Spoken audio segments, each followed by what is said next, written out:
Hey, I'm Mike Lucchine, and we're going to get to all of the preseason news from the final day of the preseason, which was yesterday, Saturday, the 23rd. And we do have some significant news for fantasy football. So we'll get to that, and then we'll talk about what comes next. All right, so first off, in that Washington game, Chris Rodriguez played. All right, so you heard Dan Quinn sort of hype up Chris Rodriguez as the short yardage back in that offense. That might still be the case, but Ja'Cory Krosky-Merritt and Austin Ekeler did not play, and they were healthy, and Chris Rodriguez did. So, my takeaway there is you want to take Chris Rodriguez a lot less seriously in fantasy drafts. I think he can safely go undrafted in most leagues. If you're in, again, these 20-round leagues, well, then you could still take a shot on him in the 19th and 20th round. But I'm going to say what I've been saying all summer about this Washington situation in their backfield. What are you really getting if you guess right? So, Ja'Cory Krosky-Merritt is a great story. He's got some talent. I think he's got a chance to be a pretty good running back. But in fantasy football, what are you getting? You've got a quarterback in Jaden Daniels, who is going to run all over the place, right? So that's going to lead to fewer checkdowns to the running backs, okay, on broken plays. And it's also going to lead to fewer rushing touchdowns by the running backs, right? You have a running quarterback, he's going to score some rushing touchdowns. By the way, University of Stanford last night, they've been in a similar situation the last couple of years. They had their first rushing touchdown by a running back since September of 2023 last night, in almost 2 years.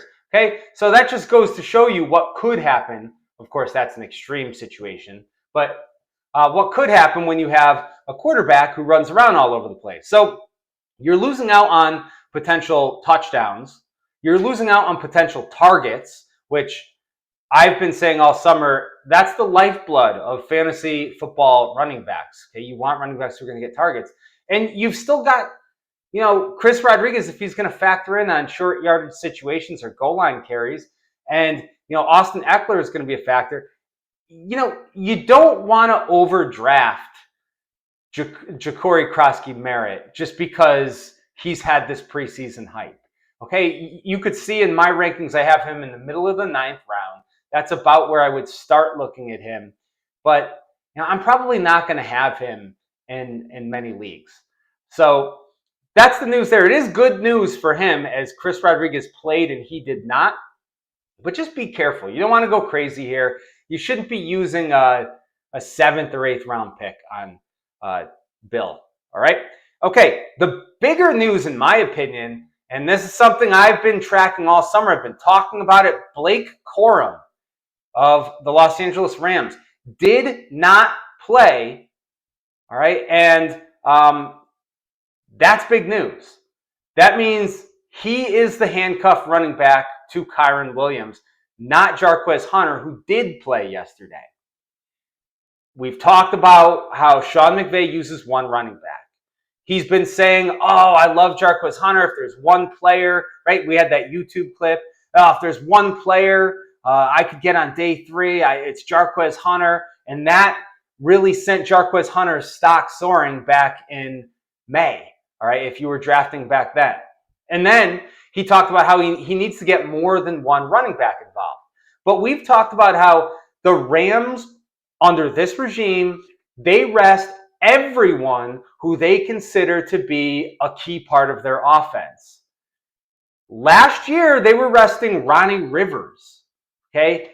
They rest everyone. And the only running back who they've rested for the entirety of the preseason has been Kyren Williams, along with the contract extension. That kind of shows us that he is the guy, and you can feel safe drafting him in the 2nd round. So I am not saying that Blake Corum is going to eat into his workload. What I am saying is that if Kyren Williams were to be injured, then you might see a similar situation with Blake Corum, not Jarquez Hunter. All right, so it is big news that he was sitting out along with the rest of the key offensive players.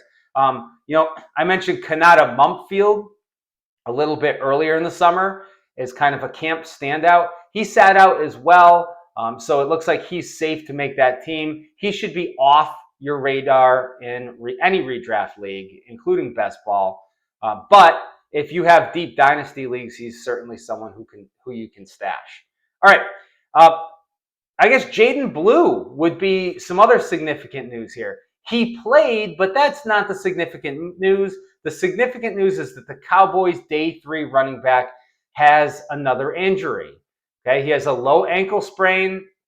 It doesn't sound like it's a major deal. It sounds like, he might be ready for week 1. If you've been listening to me, I've been telling you he's not in competition with Javonte Williams because they're different types of running backs, right? You kind of hear like the thunder and lightning analogy. It's a popular sort of analogy with running backs and running back rooms. You could kind of use that here, but Jaden Blue is sort of your change of pace, passing down back. And now those types of players could have value in fantasy if they're good enough, right? You saw Alvin Kamara's made a career out of it. Alvin Kamara has never had more than 950 yards rushing. He's never had a 1,000-yard rushing season. That doesn't matter. He was running back 6 overall last year in PPR leagues. And again, it's not 1994, so we all play PPR leagues, I'm assuming. And he's been a top 6 running back for most of his career, including, running back 1, 2, 3, high-end running back 1. So Jaden Blue could get there. It's not out of the question. But for those of you who don't follow the NFL draft, that's kind of my forte, even more than fantasy. Jaden Blue already kind of came into the league a little bit banged up. He was someone with some durability questions, and that was one of the reasons he fell to day 3. It was also a very deep running back class. But this is not someone who's going to carry the load for your offense. And he's someone who has already battled durability issues in college. He's now started his NFL career with 2 separate preseason injuries. So, I've got him at the end of the 9th round. Truthfully, I'm probably never going to draft him because even though I have him at the end of the 9th round, I have players before him, like in the 8th round, like Josh Downs or,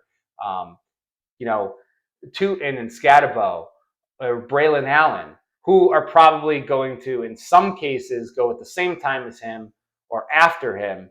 And I would take them every single time over Jaden Blue. So keep an eye on that. I'm not saying don't draft him, but if it's between him and someone else and you're not sure, keep in mind that he got hurt yesterday. Okay, so he might not be ready for week 1. Okay, Isaac Tesla. We've been talking about him every time he has a game. The Lions have rested everyone all preseason. Tim Patrick, the presumed 3rd receiver, has rested. He hasn't played. Khalif Raymond, he's another wide receiver who hasn't played, but that's really more because he's a good special teams player and his role's kind of locked in. So I'm not worried about Khalif Raymond taking snaps away from Tesla. But now it's getting to the point where he's someone that you're going to have to take a look at early in leagues, in the season, not in drafts. Okay, don't draft him. But what I'm saying is, this is someone where you're going to have to sort of pay attention to whether or not he's being used as the 3rd receiver. Because if he is, he's going to start to become a little bit interesting. It's going to be really very difficult for him to get volume, right? You've got Jameson Williams and Sam Laporta fighting for volume behind Amon-Ra St. Brown and Jahmyr Gibbs. So Tesla is really going to be someone where, like, if you are for some reason still drafting best ball leagues, you could take a shot on him there. And if you do the in-season best ball leagues, like I know Walt does a lot of those and he streams a lot of those, Isaac Tesla could be someone who would shoot up the board in those leagues, especially if we see after week 1 that, he's actually playing more snaps than Tim Patrick. So another good game for Tesla, another touchdown. All right, Kendre Miller is the clear handcuff running back for the Saints. I think the news here, that's not really news. The biggest news is the coaching staff doesn't seem to hate him like Dennis Allen did when he was there. And the other news is that he stayed healthy, which he has really struggled with even before he was drafted out of TCU in the 3rd round. So the handcuff running back there is,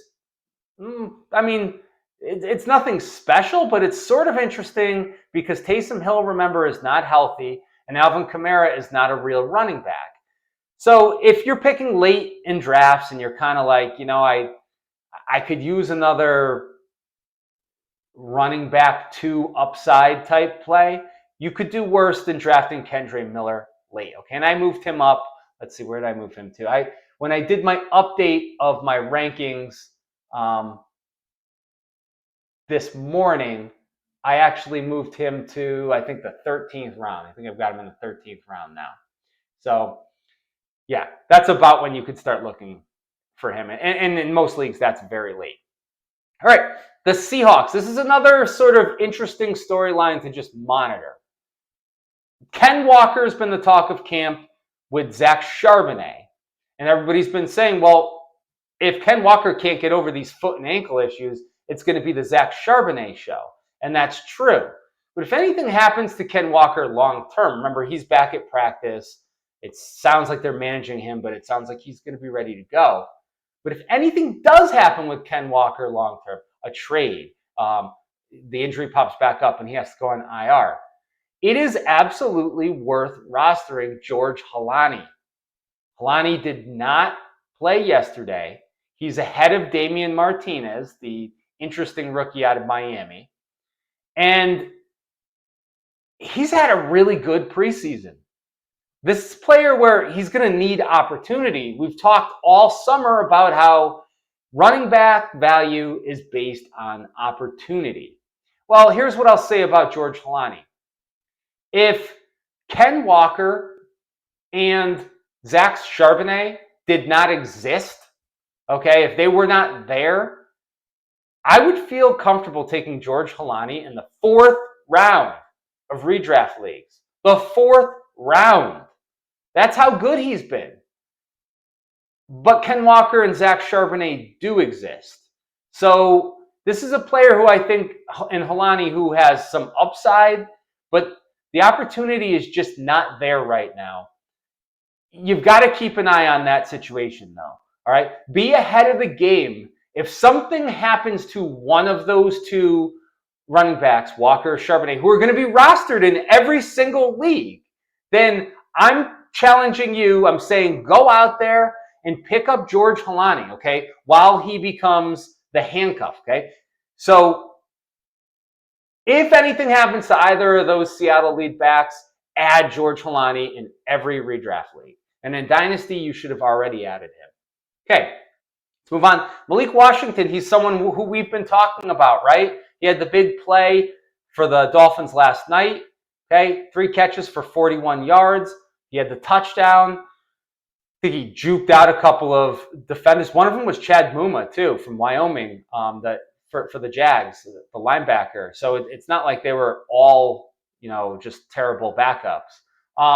But the deal here is Malik Washington is interesting to keep an eye on as well, because if you are down on Tyreek Hill, and, Jalen Waddle hasn't been very good for a couple of years now, then you should be pretty high on Malik Washington. You've heard that coaching staff talk about how they want to get the ball out quicker. Malik Washington would help with that, right? So, and he was a 4th round pick just a year ago. So the team definitely, views him favorably. It looks like he's going to have a role ahead of Nick Westbrook-Akine. Okay, Bashal Tutin in that same game. The Jaguars' third string running back, he did not play, which again is interesting because Etienne and Bigsby didn't play either. But if you were the coaching staff and looking at this as, okay, Bigsby is my thunder, Etienne is my lightning, my pass catching back, and that's how I'm starting the season, then you would probably play Bashal Tutin in the preseason game. The fact that he wasn't playing makes me wonder, are we still out of the woods on a Travis Etienne trade before the season starts? Okay, I've been saying I've been saying all summer a lot today, but I have been saying all summer I'm not 100% convinced Travis Etienne is going to be on that roster in a couple of Sundays.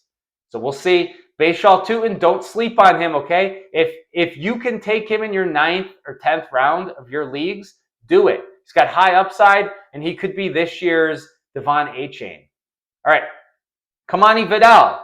I already told you this, but see, I didn't say I've been saying all summer. I already told you this, but Greg Roman said 2 running backs will be involved in that offense. Kamani Vidal is going to be the other running back along with Amari and Hampton until Najee Harris is back, whenever that is. Now, Kamani Vidal's strength is his pass protection.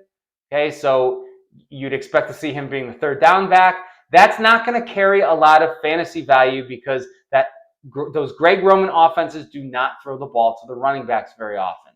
But it is interesting to note that if you wanted to have some sort of a handcuff to Amari and Hampton, Kamani Vidal is the guy right now. Zamir White looks like he is potentially knocking Raheem Mostert out of the job. I speculated on Twitter the other day. I know Mostert has some bad blood with the Dolphins, but could the Dolphins be calling the Raiders about Raheem Mostert? Because they're not going to go into the regular season with a 6th-round rookie in Ollie Gordon as their only fully healthy back, even though it looks like Achane's going to play. Okay, this doesn't work like the Madden football game. They want someone there who's going to be someone you can trust in pass protection, especially when you've got a quarterback who's 1 hit away from maybe never playing again, and certainly 1 hit away from your season being over before it begins. So, I don't know if Mostert has interest in a reunion with the Dolphins, but I feel like the Dolphins might, and he could be someone who's moving on from the Raiders. While Zamir White, for out of left field, looks like he's reclaimed that handcuff job there with the Raiders ahead of Mostert and Sincere McCormick. All right, finally, today, some really minor news.